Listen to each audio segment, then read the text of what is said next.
Hola muchachos y muchachas, ¿cómo están? Espero que se encuentren muy bien, que hayan tenido estas 2 o 3 semanas en realidad para descansar y que empecemos con ánimo este último semestre de este año. Esta es la primera clase de lenguaje, segundo semestre, del día 10 de agosto, séptimo básico. Ya, el tema de esta clase será la argumentación, que ya vimos un poco el primer semestre cuando vimos los tipos de texto, pero que ahora vamos a repasar y que espero que quede un poco más claro porque siento que no quedó completamente claro el semestre pasado. Ya, entonces vamos a hacer primero que nada un repaso entre la diferencia de hechos y opiniones, ya que es básico dentro de texto argumentativo o informativo. Luego vamos a ver el concepto y la estructura de la argumentación. Luego veremos tipos de argumentación y finalmente una tarea de comprensión lectora. ¿Ya? Entonces, primero, la diferencia entre hechos y opiniones. ¿Ya? Los hechos son acontecimientos presentados sin mediar juicio u opinión. ¿Ya? Se caracterizan por ser demostrables. ¿Qué quiere decir esto? Que un hecho es algo que yo puedo demostrar si es verdadero o falso. ¿Ya? Es algo real, algo sin opinión personal de nadie, ¿ya? No es algo que tú creas que es así o no creas que es así, sino que es eso, ¿ya? Y se usan fundamentalmente en los textos informativos, como habíamos visto en el primer semestre. Las noticias deberían presentar solo hechos, ¿ya? No la opinión del periodista que está haciendo la noticia, sino solo presentar hechos. Por ejemplo, para producir 1 kilo de carne de vaca es necesario gastar 1500 litros de agua aproximadamente. ¿Ya? Esto es un hecho. No estoy diciendo que sea bueno o malo, si apoyo o no apoyo, sino que estoy diciendo una información que es verídica y que se puede demostrar con estudios.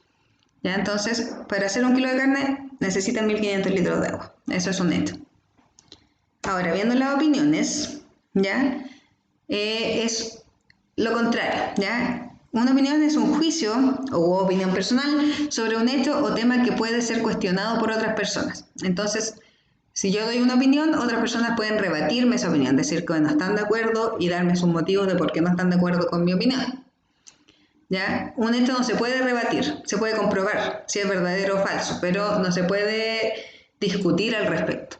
¿Ya? La Tierra gira alrededor del Sol, un hecho. ¿Ya? Yo creo que la Tierra es linda, es una opinión. Ahora, otro ejemplo, ¿ya? La dieta vegetariana hace más feliz a las personas y cuida el mundo. Esto es una opinión, a pesar de que yo me pueda basar en cosas reales, es una opinión porque quizás alguna persona no es feliz, ¿cierto?, comiendo vegetarianamente, o piensa que el vegetarianismo es malo y tiene sus hechos para comprobarlo. Pero por lo tanto es una opinión, porque es algo que la persona cree y no puede ser comprobado, sí puede ser discutido. ¿Ya? En los textos argumentativos se usa más bien opiniones, pero también es importante usar hechos para comprobar estas opiniones. ¿Ya? Entonces vamos a ver el concepto de argumentación. La argumentación consiste en manifestar la opinión personal que se tiene sobre un tema polémico. ¿Qué es un tema polémico? Es un tema que puede uno estar a favor o en contra, que causa variadas opiniones al respecto. Como hemos visto anteriormente, el aborto, por ejemplo, es uno de los temas que causa más discusión, o el vegetarianismo también, puede ser, no sé, la educación privada, ¿debería haber colegios privados o solo deberían ser públicos? ¿Ya? Hay muchos temas que pueden causar discusión respecto a ellos. Eso es polémico.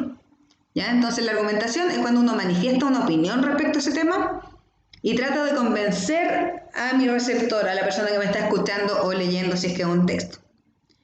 ¿Ya? Pero no basta con solo decir mi punto de vista, no basta con decir yo estoy a favor de la educación pública, sino que tengo que entregar razones o argumentos que apoyen esta opinión personal, ¿ya? Entonces, por ejemplo, el feminismo. Yo creo que las mujeres deberían ganar lo mismo que los hombres. ¿Por qué? Tengo que explicar por qué. No basta que yo diga, no, las mujeres tienen que ser iguales a los hombres. Porque ahí yo no tendría ninguna explicación ni convencería a nadie con solo decir tu opinión personal. Hay que argumentarla, ¿ya? Entonces, la argumentación se da tanto en la vida cotidiana, o sea, uno cuando conversa con amigos, con familia, siempre está discutiendo y conversando estos temas polémicos porque son muy llamativos y porque generan muchas opiniones. Entonces, a veces uno está en la casa viendo tele con la familia y sale una noticia y yo doy mi opinión al respecto y otras personas opinan cosas distintas y ahí podemos empezar a discutir y a explicar por qué discutir bien, ¿cierto? No me refiero a pelear, me refiero a compartir distintas opiniones y tratar de convencer a la otra persona. Por ejemplo, ahora no sé si han visto en las noticias estos casos como de femicidios que han habido, de niñas pequeñas, como la niña Ámbar, ¿ya? Se discute ahora, por ejemplo, de nuevo la pena de muerte. ¿Será bueno que exista? Hay gente que merece eso, pero también uno puede pensar, ¿quién tiene el derecho de decidir que otra persona debe morir? ¿Y qué pasa si atrapan a alguien que es inocente y lo sentencian a muerte? Pero hay gente también que opina que es injusto que dejar vivir a una persona que hizo tanto daño. Entonces es un tema polémico. Mucha gente puede opinar al respecto y todos tenemos opiniones distintas. Entonces uno da la opinión y tiene que tener motivos de por qué opina eso para poder convencer a las demás personas. ¿Ya? Y esto nos lleva a la estructura de la argumentación. ¿Cómo se estructura un texto argumentativo? Primero tenemos que tener una tesis. ¿Qué es la tesis? Es la opinión personal, el punto de vista, ¿ya? Que una persona tiene respecto a este tema. Entonces la tesis siempre es subjetiva, siempre es personal, ¿ya?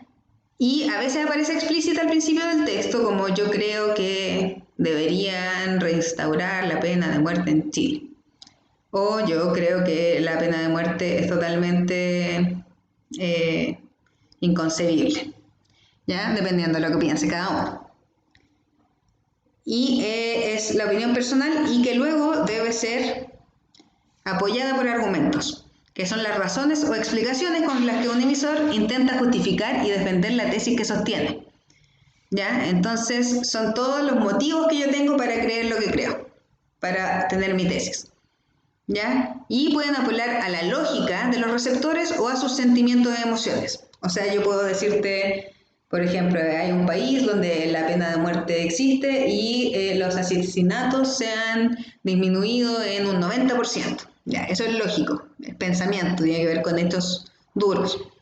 O puedo apelar a los sentimientos o emociones y decirte, imagínate que fuera un familiar tuyo al que le hicieron esto y asesinaron. ¿No querrías tú que muriera esa persona? Ahí estoy apelando a sus emociones porque estoy tratando de convencerlo a partir de que ustedes se sientan tristes o identificados con la persona, con la víctima de la situación, ¿ya? Entonces uno puede usar esos dos tipos de argumentos. Pero deben estar todos relacionados con la tesis, todos deben apoyar la tesis que yo tengo, mi opinión personal, ¿ya? Existen distintos tipos de argumentos que uno puede dar. Por ejemplo, el argumento por ejemplificación.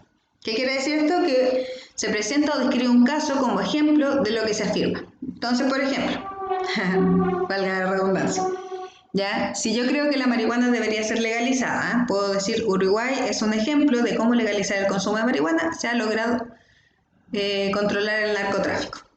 Entonces ahí estoy apoyando la despenalización de la marihuana porque en Uruguay, otro país, ha resultado muy bien despenalizarla, ¿ya? Pero también si estuvieran en contra, podrían buscar un ejemplo donde se legalizó y quedó la embarrada. Podría pasar.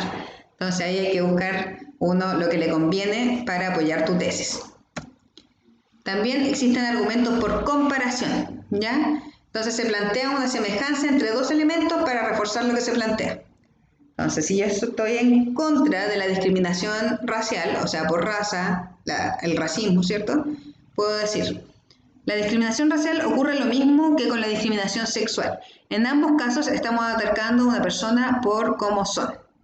¿Ya? Entonces estoy comparando el racismo con la discriminación sexual, o sea, ya sea porque es homosexual o heterosexual o bisexual la persona, y diciendo que ambos son igualmente negativos, ¿ya? Para apoyar mi tesis de que es muy mala el racismo.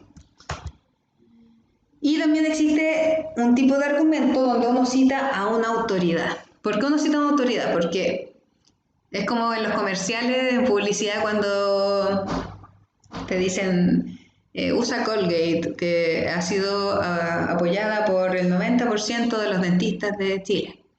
¿Ya? Entonces, al citar la autoridad de un dentista, que es alguien que sabe sobre dientes, ¿cierto? Uno como que les cree más.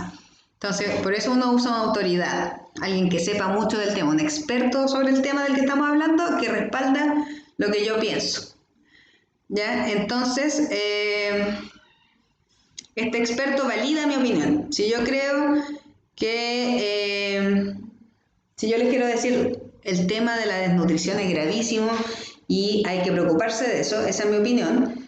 Les pongo este ejemplo aquí. Según la Organización Mundial de la Salud, en Centroamérica muere un niño por desnutrición cada 24 horas. ¿Ya? Entonces, la Organización Mundial de Salud es una autoridad sobre este tema. Tiene información y estudios respecto al tema y apoyan mi tesis. Por lo tanto, tiene más validez. Y finalmente, la tarea que les queda hoy es leer un texto que se llama Los héroes cotidianos del siglo XXI, del señor Alejandro San Francisco. Está en la página 184 y 186, hasta la 186, y se trata principalmente, porque ya vimos el héroe como en la literatura, y ahora estamos buscando el héroe en la vida cotidiana real, ¿ya? Como personas que actúan heroicamente en el mundo, y de eso habla este texto. Y tienen que responder las preguntas de la página 187 y 188. Los espero en mi mail. Y les recuerdo nuevamente que tenemos nosotros reunión. No les he recordado todavía. Pero esta semana vamos a empezar a hacer los horarios de atención online. Ya, el nuestro es los miércoles de 9 a 9:40. Ya vamos a estar junto con octavo, pero voy a estar ahí conectada para responder dudas, así que si les quedan dudas de esta materia, que sé que les ha costado durante el semestre, así que por favor traten de consultar, de conectarse, lo podemos conversar ahí. Así que eso, mis chiquillos, espero que estén muy bien, cuídense y nos estamos hablando. Un abrazo grande.